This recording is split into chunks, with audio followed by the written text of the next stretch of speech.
inevitably, as we've been doing throughout this, the F word is cropping up in this one. The F, of course, for franchising. So if you're considering embarking upon a bus franchising journey, you have a lot to think about. For instance, what sort of technology change will be required? Which part of it should be managed by the authority? And what should be left to the operators? Some of the questions now that Sue Walnut is going to address. Sue is the Product Director ITS at Vix Technology, and please make her feel very welcome.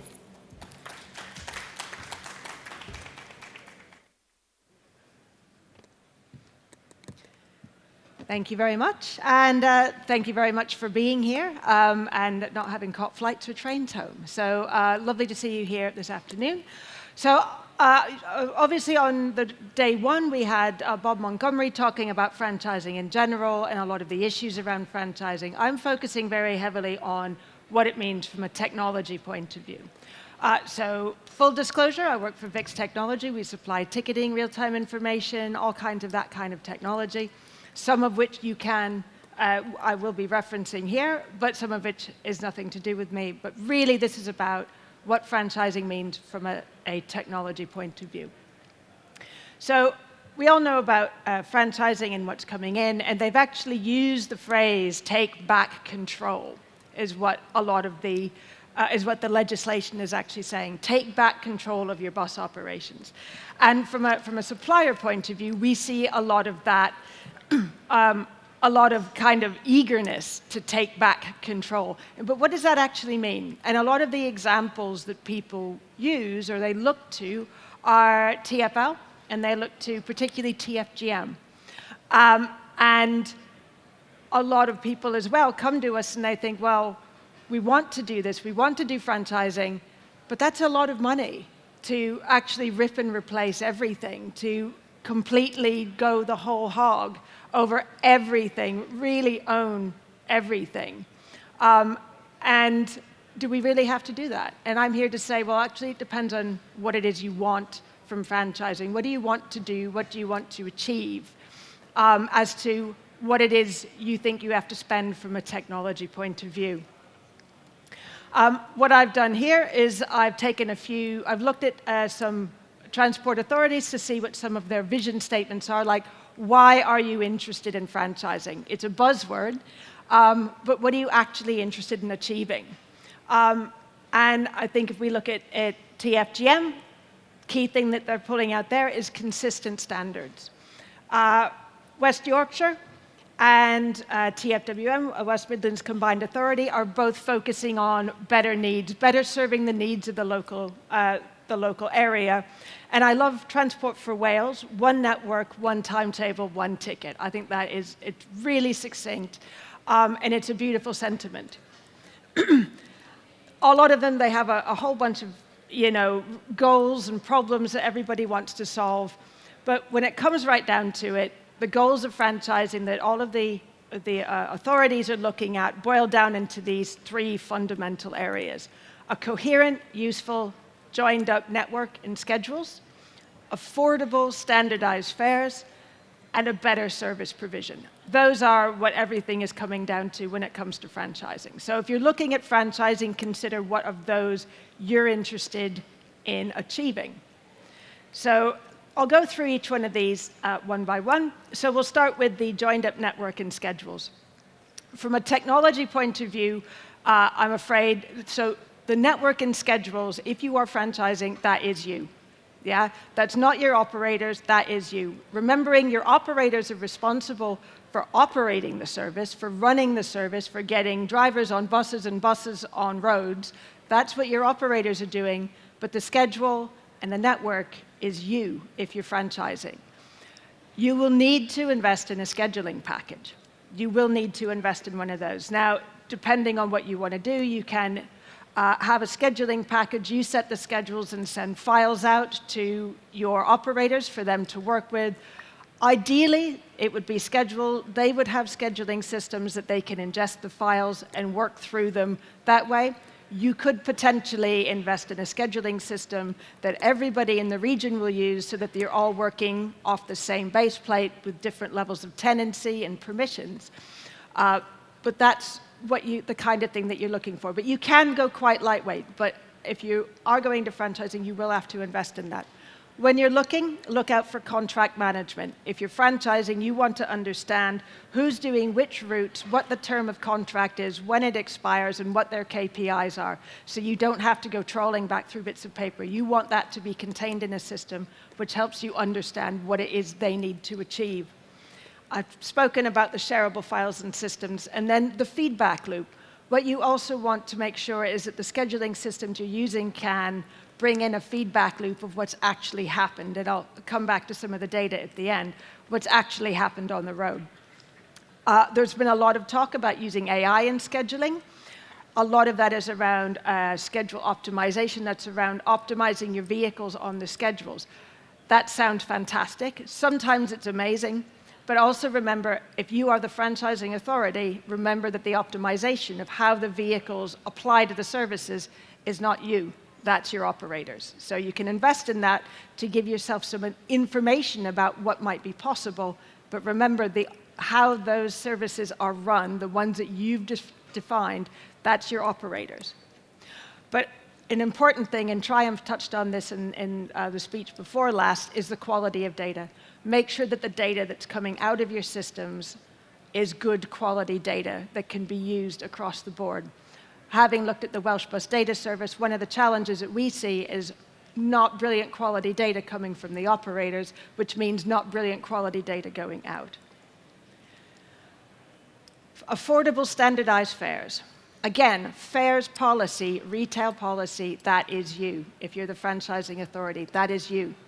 But you can choose what level you want to go to. So for instance, you could take the Transport for Greater Manchester model where you rebuy all of the ticketing equipment. You purchase that, you install it, you rebuy all of it. You can do that. That's what I would call the heavy version of how to do things.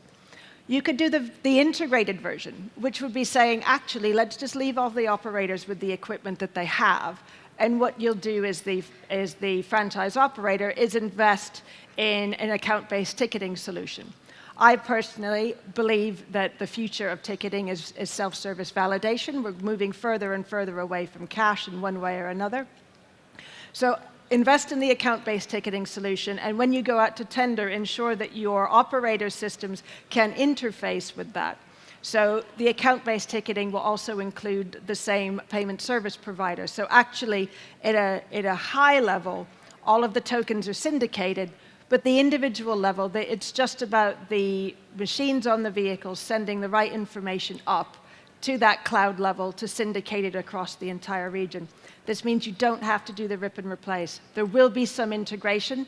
If you're talking about payment service providers, you may have to do level 3 recertification or certification, but you don't have to do the heavy infrastructure piece.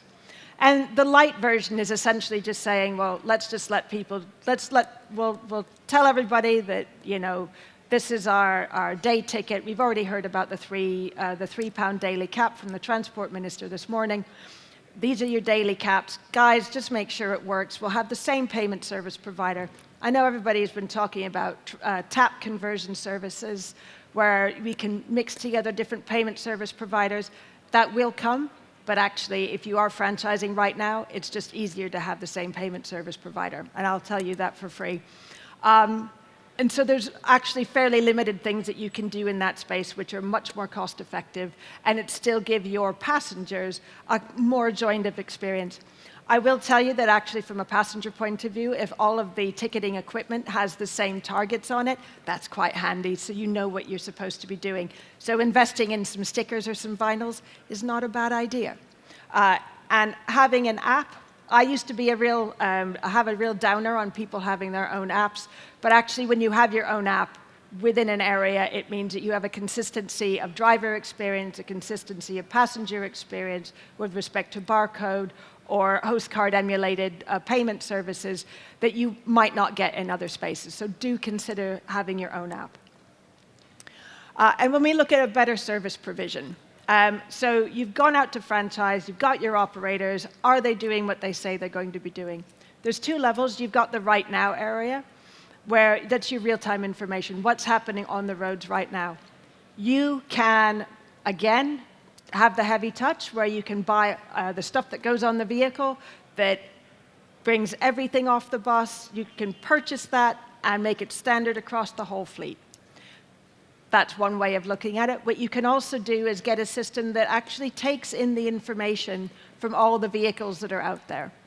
You don't have to replace anything on the vehicle. You can take the data into a central system, and you can see all of the network. Ideally, you would have that system that would split down so that all of your operators can have the same view, different views of the same system, and potentially, it means you can handle the cancellations better, and potentially you can handle incident management. So say there's a major incident somewhere, it might be useful to be able to share information between the operator and the local authority, and indeed emergency services if you need to do that. So consider that space. But at a basic level, what you really need is just data off the vehicle. And then in the background, again, using all that data, I would recommend investing in a data warehouse to take all of the data in. Ideally, you would share it with your operators so they would know what's occurring. But again, you don't have to buy everything for everybody. You can do what it is you need. Again, looping back around to the scheduling package, bringing that to say, how did my operators perform against what I know are their contract parameters? And again, that feedback loop, optimizing the modeling software. So although the operators are in control of how they run their buses, you maybe find it very useful to take that data in as the people who own the network to say, this is how we could do things better. This is how the schedule can do better. So bring that back in a holistic fashion. This is a lightning talk, so this is the final slide. So the conclusion is, fares policy is you. Schedules is you. Decide how much you want from how much direct control you want from franchising. Do you want to be a micromanager? Do you want a fairly hands-off approach to let your operators, at a fundamental level, they know how to operate buses. They have people who have years of experience in dispatch, scheduling, keeping on time, even if maybe you don't think so from a local authority standpoint. Think about how much of that expertise you want to take on yourself and how much of it you want to say, actually, you guys know what you're doing. I'm just going to work with you to manage you a little bit better, to manage you in a way which supports everybody in my region. Decide whether you want a heavy touch, whether you want to own everything, buy everything, rip and replace everything. Whether you want a medium touch, which is much more about integration and large umbrella systems, or whether you want a light touch, which to some extent, quite frankly, could be as much as a few vinyls and repainting the vehicles. So that's my lightning talk. I suspect my time is up. Thank you very much for coming. Thank you, Sue. That's great. Well done. Covered a lot of ground there in 40 minutes altogether with our various speakers, so thank you for that. Right. That's it for this session, but do rejoin us at 3 o'clock when we will be revealing the winners of this year's Innovation Challenge. The Strictly Results Show has nothing on this, so be back here 3 o'clock and we'll find out who's won our Innovation Challenge. Thank you.